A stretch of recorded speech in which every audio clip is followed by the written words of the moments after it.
Really wanted to get Ryan McCrystal in studio to play a little college football, but he's got big boy duties. He's got professional baseball duties as Alex Harper throws an interception, and this guy sucks.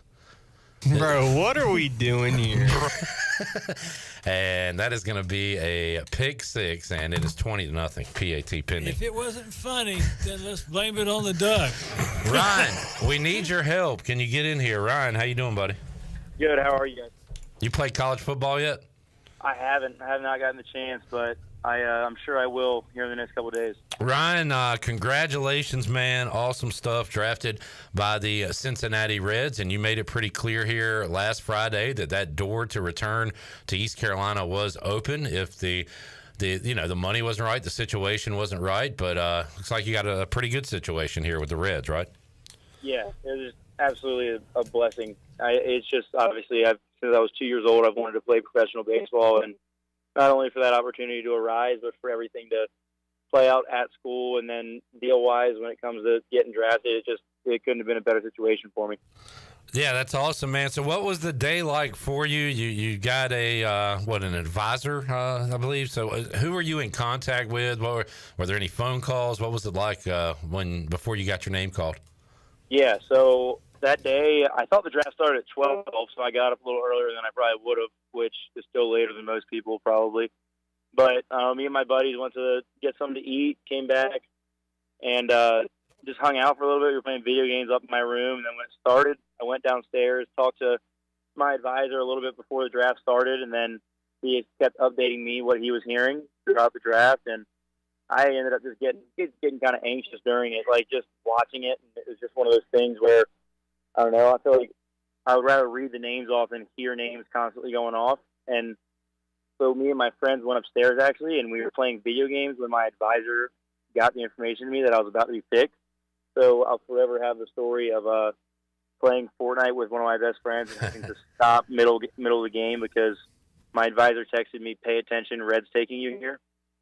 So that was something. Wow. Yeah. What a text to read. Did you have to make sure like it wasn't a friend pranking you or something? Like that's a pretty big text there. No, I luckily he texted me and it was still under his name.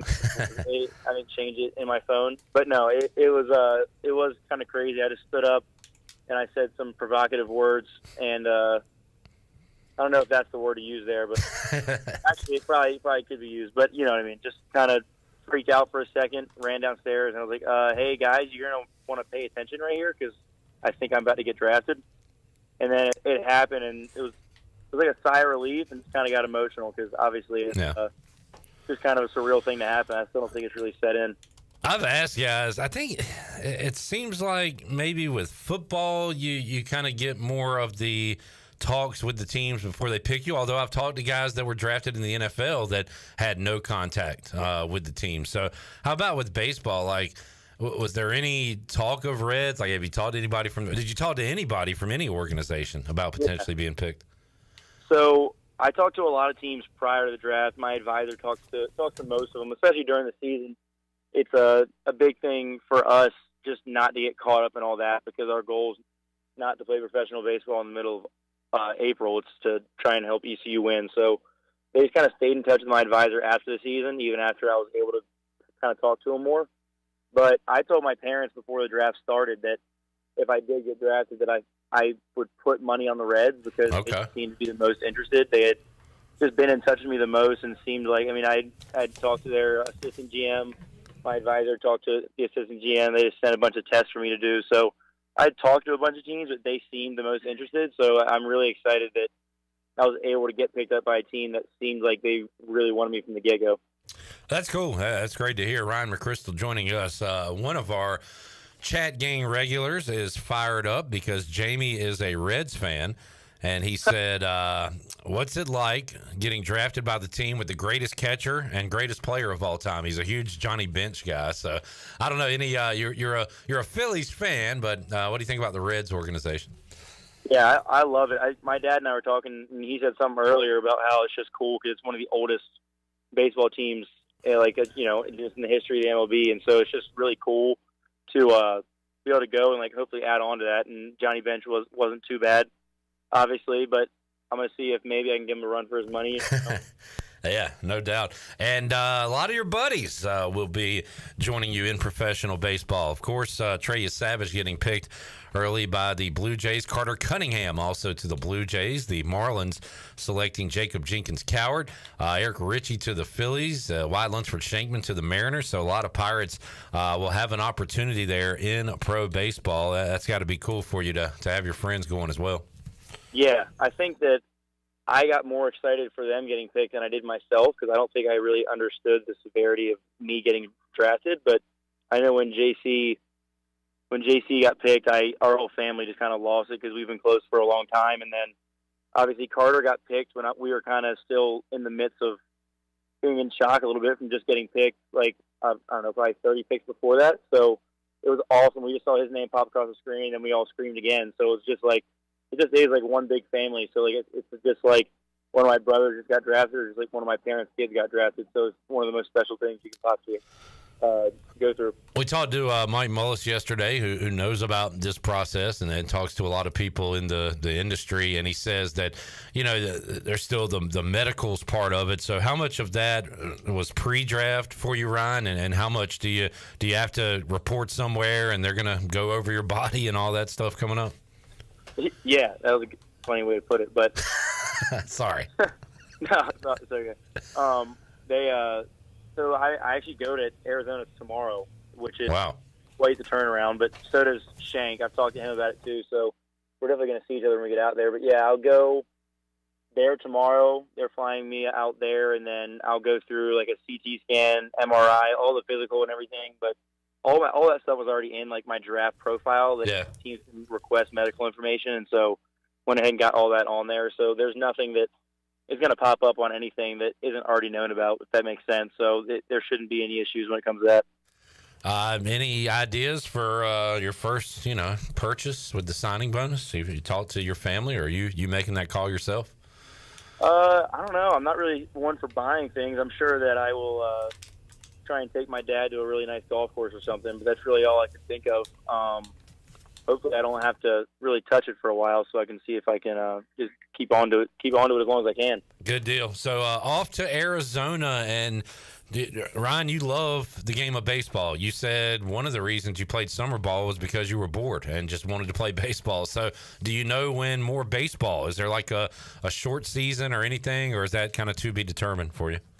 It's definitely to be determined, but I know on it already. But obviously, I'm pretty game ready, and like our goal is to try and get me to a full season minor league team at some point this year before it's over, and try and finish the season with a team. So whether that's going to Arizona for 2 weeks and then going to low A or high A or wherever they send me, the goal is to get out there and play as quickly as possible, and it's easier for me to do it than it is a pitcher because obviously you got to worry about keeping their arm in shape, maintenance with that, and then the workload they had over the season. So, like, I know that Shank said he'll be in Arizona a little bit longer, but I'm kind of hoping that the stint there is a little bit shorter and that I can go ahead and dip my feet in the water of professional baseball a little bit. So, season starts in February. You're obviously doing work before then, but Ryan, you've got a little time off after the ECU season, then you went into summer ball, and then a little time off before you're going into this process. So, at some point, the body does need to rest, or have you had enough rest where you feel like you're able to go another few months if you need to here?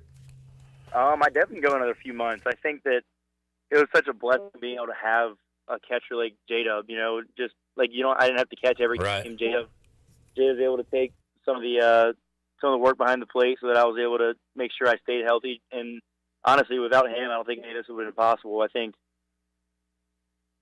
better catcher, but also we were able to split time and help our team win because we were both fresh. And I think that's the thing, because I think I'm ready because of that. And so I'm definitely feeling really good. All time doesn't hurt, obviously, but I just like playing baseball so much I want to get going. Anybody you want to meet? Good question, Jamie. Anybody you're hoping to meet or see here in the next few months? That's a tough one. It's like being in the Reds organization. Obviously, meeting Ellie wouldn't be the worst thing. Maybe a foot race with Ellie De La Cruz. See where you stack up. I don't think anybody wants to see that. I don't know. Some people actually probably want to see that. I absolutely do not want to see that. I don't know. I think it'd be cool. I have obviously some friends in the minors and everything. Got like Gunnar Henderson, I think it'd be cool to play him in spring training next year, or like just be there. You know what I mean? Just kind of meet up with some of the guys that I've kind of looked up to for a while. I think that's more so what I'm looking forward to, is kind of the brotherhood of just a game of baseball that he's kind of going to see when I get out there into the professional ranks. But also I get to meet up with Jordan Little, and I'll be hanging out with him a bunch. So that's kind of cool to have a former teammate of 2 years back on the same team as me. Very cool. Ryan, man, it's been great to get to know you as a person. Everybody can watch you on the field, but one of the reasons we like having you guys in is just to talk to you as people, get to know your personality. I think it kind of connects you to the fans a little bit more, and you've got an all-time personality, that's for sure, sense of humor. So we appreciate you, man, and we'll keep in touch. This won't be the last time we talk to you, but thanks so much for joining us, giving you your time, and we're happy for you, man. We're pulling for you. Absolutely. Thank you guys so much. I wouldn't have been the same without you guys this year. It definitely was something that I look forward to all the time. And thanks for giving us a platform to be able to talk to the fans and get to know you guys. It's something that makes Pirate Nation so special. Ryan, good luck, buddy. We'll talk to you again down the road, man. Sounds good. See you guys. Ryan McCrystal. And, boy, kind of stinks to see former in front of ECU catcher, but very excited for him to enter into professional baseball, his dream. And, again, left it open to return, but you can't turn down the opportunity he has. So very, very happy for Ryan McCrystal. Got some great parents as well. Was able to meet them during the postseason, and happy for them as well.